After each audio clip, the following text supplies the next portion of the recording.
Qué bueno estar con ustedes, mis queridos amigos de Teleamiga, mis queridos teleamigos. Nos encontramos con frecuencia para meditar un tema cristiano en esta conexión con la historia, porque sabemos que nosotros no somos seres perdidos en la nada y alrededor de un vacío, sino hombres y mujeres que nos vamos realizando en unión y en amistad con otros creyentes y sobre todo con los santos del cielo, con Dios y con María nuestra Madre. Hoy tengo el gusto de saludarlos a ustedes y saludar a una antigua estudiante de la Facultad de Comunicaciones del Minuto de Dios. Se llama Paola Bonilla. Paola, bienvenida.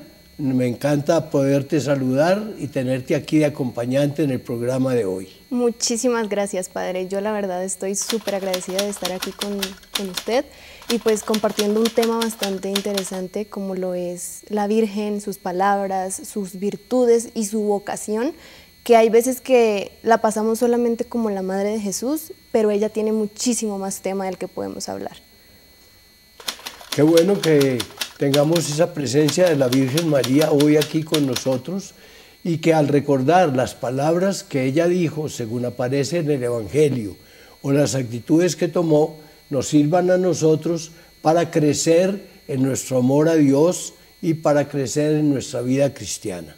De manera que eso te deseo a ti también, a través de tus intervenciones y también a todos los amigos que hoy nos acompañan. Claro que sí, Padre.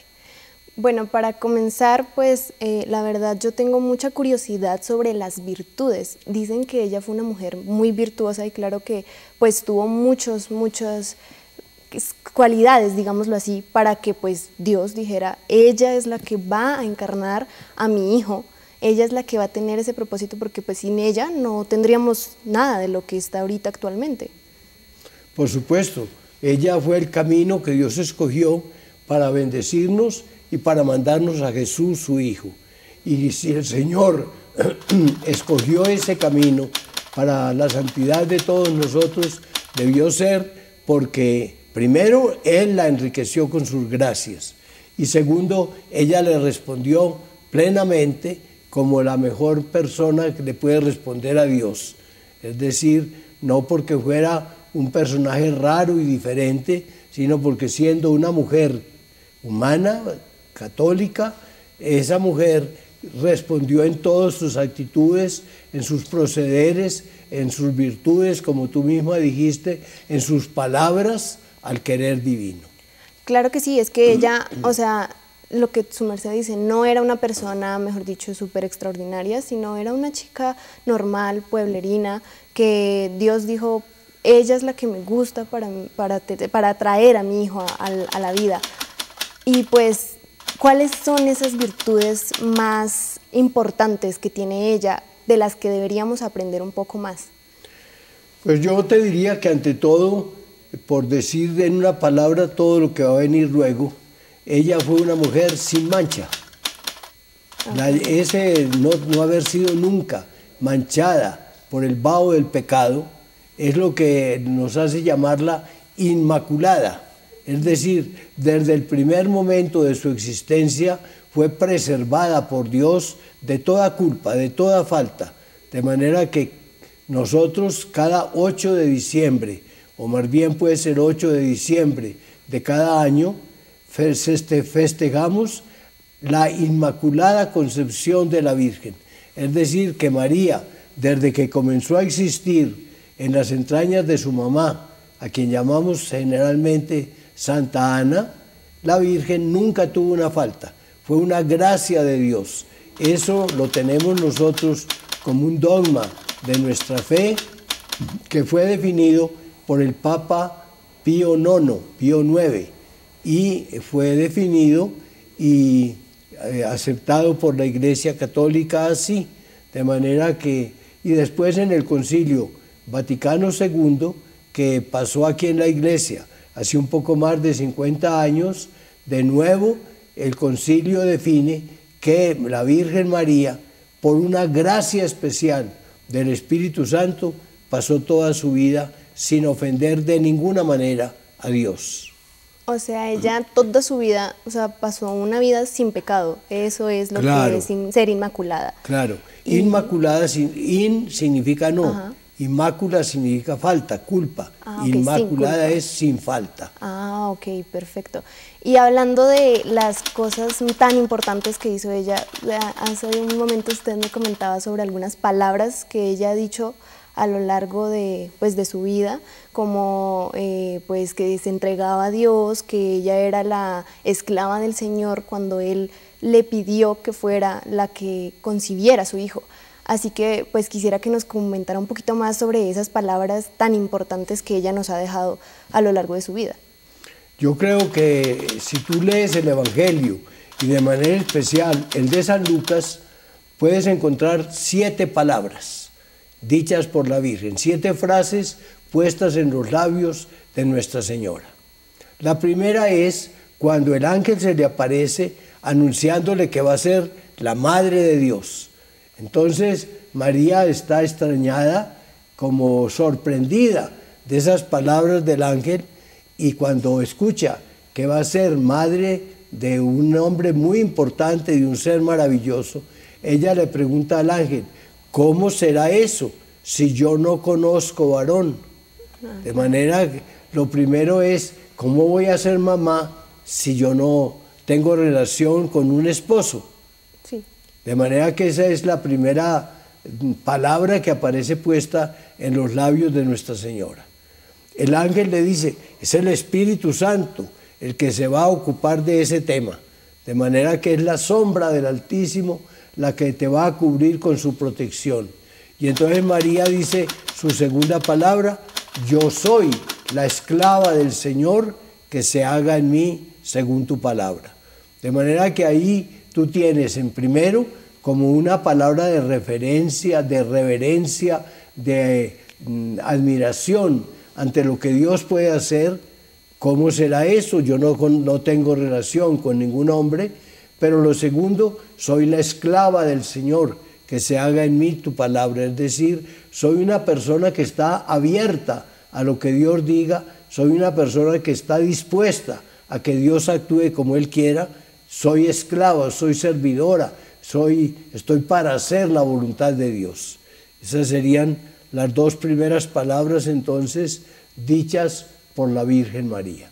Si quieres, vamos meditando en eso y dentro de poco seguiremos con otras palabras si es que te parece a bien irlas conociendo. Claro que sí, Padre.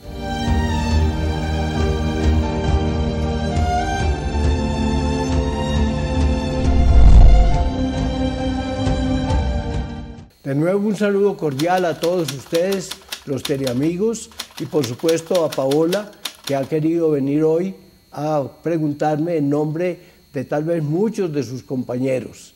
Sigamos entonces meditando en ese misterio de la Virgen María, si a ti te parece, Paola. Sí, claro, Padre, está bastante interesante esto porque pues hay veces que uno no indaga mucho y no sabe todas estas palabras y virtudes que tiene ella. Y hablando de estas virtudes, sabemos que ella se ha convertido en un ejemplo a seguir y un modelo de mujer, no solamente nacionalmente aquí en Colombia, sino internacionalmente. ¿Usted qué opina sobre eso? O sea, ¿qué cree que ella nos ha dejado a nosotras como mujeres para nuestra vida? Yo creo que a toda mujer y a toda persona humana, ella como mamá, la mamá le deja amor y bendiciones y ejemplo a los hijos y a las hijas, de manera que en ella podemos ver como una indicación especial que Dios nos da para que vamos caminando en la vida cristiana y vamos buscando una óptima relación con Él. Entonces te diría que cuando la Virgen supo que iba a ser madre, y el ángel hasta le dijo que una parienta que tenía la Virgen, llamada Isabel, también estaba esperando un hijo y que ya llevaba 6 meses en ese embarazo de estar esperando un hijo que llegó a ser Juan Bautista. Sí. Entonces la Virgen, que era una niña pues mucho más joven, supo que su prima, su parienta, que ya era de muchas más edades, iba también a ser madre y quiso ir a ayudarle. Sí. Entonces se apresuró a ir desde Nazaret, donde era el pueblito donde ella vivía, hasta Hebrón, que es el pueblo donde decimos que vivía Isabel. Nazaret quedaba en lo que llamamos Palestina o Tierra Santa. Nazaret quedaba al norte del país y Hebrón al sur del país, en el departamento que llamamos Judea.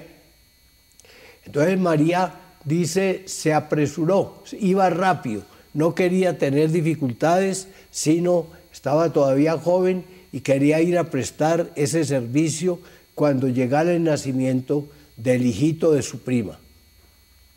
Y dice el Evangelio de San Lucas que cuando María llegó a la casa de Isabel, el esposo de Isabel se llamaba Zacarías, entonces cuando llegó a la casa de Isabel, dice, saludó, de manera que esa es como la tercera palabra, el saludo. Isabel dice, ¿de dónde a mí que la madre de mi Señor, así llama Isabel a María, ¿de dónde a mí que la madre de mi Señor venga a visitarme? Cuando las palabras de tu saludo llegaron a mis oídos, el niñito que estaba en mis entrañas dio saltos de alegría. De manera que las terceras palabras fueron ¿qué? Fueron el saludo de la Virgen a Isabel. ¿Cómo saludamos nosotros? Cuando uno se encuentra con un amigo, con un conocido, con un pariente, uno le dice buenos días, o le dice ¿qué hay? O le dice ¿cómo estás? Esos son los saludos normales que intercambiamos aquí en Colombia las personas conocidas. Los judíos tenían una palabra para saludarse y era dicha en hebreo shalom. Shalom significa la paz. Entonces ellos se saludaban, paz contigo, la paz. Y nos consta en el Evangelio que con cierta frecuencia Jesús, cuando saludaba a los discípulos, les decía la paz, porque eso era lo que había aprendido en el hogar, eso lo había aprendido de María y de José, la paz. Un saludo muy diferente, ¿no?, al que nosotros estamos acostumbrados, claro, porque nosotros... pues se da la paz antes de saludar, ¿no?, antes de cualquier cosa, y eso es muy, muy bonito. Es decir, te deseo paz, te deseo alegría, te deseo que estés bien. Claro, mucho mejor que solamente el buenos días, sino te deseo que estés bien ante todo, porque pues eso es lo que uno siempre debe llevar en el corazón. Y hablando de eso, ahí se ve cómo María era de devota, o sea, de entregada, no solamente al Señor, sino en la comunidad, porque pues apenas se enteró de lo de su prima Isabela, dijo, yo me voy a cuidarla, a estar juntas, porque tengo entendido que Isabela era de una edad mayor y que no había podido concebir. Era mayor, claro, tanto que todo el mundo sabía que ya Isabel no podía tener hijos y hasta la llamaban la estéril. Por su condición. Todo el mundo sabía que no tenía hijos, pero Dios hizo el milagro. Claro. A una mujer ya de bastantes años le dio que pudiera tener un hijo. Le dio su felicidad. Y entonces, cuando Isabel le dijo, cuando las palabras de tu saludo llegaron a mis oídos, el niñito que llevo en mis entrañas comenzó a dar saltos de júbilo. Y entonces María contestó con la cuarta palabra que aparece ahí en el Evangelio, puesta en sus labios. Y es una palabra larga, dice, es una oración, la llamamos popularmente el Magnificat. La Virgen comienza a decir, glorifica mi alma al Señor y mi espíritu se llena de gozo al contemplar a mi Dios, mi Salvador, porque ha mirado la humillación de su esclava. Desde ahora en adelante me llamarán dichosa todas las generaciones, porque el Poderoso ha hecho obras grandes por mí. Su nombre es santo, su misericordia se extiende de generación en generación a todos cuantos le temen. Extendió el brazo de su poder, disipó el orgullo de los soberbios, trastornó el orgullo de los poderosos, elevó a los humildes, a los hambrientos los llenó de bienes, a los ricos los despidió vacíos, auxilia a Israel su siervo, acordándose de su misericordia, como lo había prometido a nuestros padres, a Abraham y a su descendencia por siempre. Siempre venerando y agradeciendo al Señor. Y proclamando el poder de Dios, ella que dice, ha mirado la humillación de su esclava, sigue siendo humilde. Sí, claro. Ella se considera esclava del Señor, humilde, ella no ha hecho nada, pero es Dios con su poder el que lo ha hecho todo. Claro, porque según también he visto y he leído, sé que ella no se sentía capaz o no se sentía la mejor opción para ser la madre de Jesús. Bueno, esa es la cuarta palabra y espero que si nos queda tiempo ahora en la otra pausa, podamos escuchar todavía 3 palabras más de la Virgen María. Claro que sí.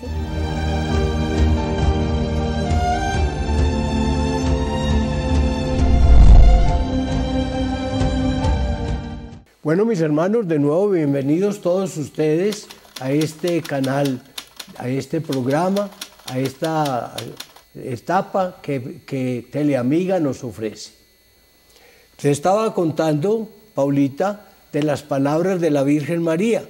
Te dije que la primera había sido, ¿cómo será eso? No tengo varón, no conozco. La segunda había sido, soy la esclava del Señor, que se haga en mí tu palabra. La tercera, un saludo que le dio a Santa Isabel. La cuarta, la oración larga que pronunció, que llamamos el Magnificat. La quinta ocurrió cuando el niño ya tenía 12 años y San José y ella lo llevaron a Jerusalén a las fiestas de la Pascua. Pero cuando regresaron a Galilea, los hombres iban en un grupo, las mujeres en otro, y los niños hasta los 12 años iban con el grupo de las mujeres y de 12 años en adelante iban con el grupo de los hombres. Entonces tal vez eso que tenía Jesús 12 años precisamente, María tal vez pensó, todavía viene con el grupo, todavía ya se fue al grupo de los hombres. Y José pensó, todavía está en el grupo de las mujeres. Lo cierto es que hicieron un día total de camino y por la noche cuando María y José se encontraron, se preguntaron, ¿y Jesús dónde está? ¿Cómo? ¿No estaba contigo? Ah, no, yo creí que estaba contigo.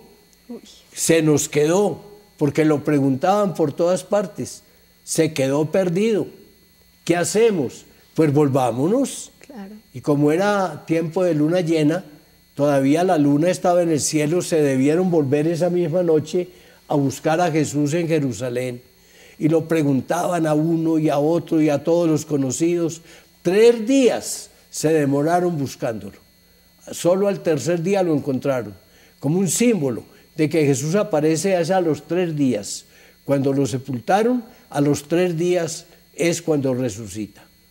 Y entonces, cuando se encuentran a los 3 días, María y José con Jesús, le pregunta María a Jesús, es la quinta palabra, ¿por qué nos hiciste eso? Mira que tu padre y yo, llenos de angustia, te estábamos buscando. Claro, o sea, qué miedo que se le pierda uno. O sea, estar tranquilo de pensar que está con el otro padre y van y se preguntan, ¿y dónde está? Pero cuando a Jesús le dicen que José y María, llenos de angustia, lo están buscando, Jesús responde, ¿por qué me buscaban? No sabían que yo tengo que ocuparme de las cosas de Dios. Ah, claro, que estuvieran de manera tranquilos. Que esa es la quinta palabra de María. La sexta palabra de la Virgen María es en un pueblito que llamaba Caná. Allá hubo un matrimonio, los invitaron a la fiesta, pero Jesús estaba ahí muy honrado con sus primeros discípulos y María, como buena mujer, era detallista, se dio cuenta de todo y fue y le dijo a Jesús, se les acabó el vino, no tienen vino. La fiesta estaba comenzando. Entre los judíos, las fiestas de matrimonio duraban casi una semana. Y ya el primer día no tenían vino. Terrible. María le dice a Jesús, no tienen vino. Esa es como la sexta palabra de la Virgen. Qué bello que María se preocupe de nosotros y que diga, allá en Colombia, allá en América, allá en donde estén, no tienen vino.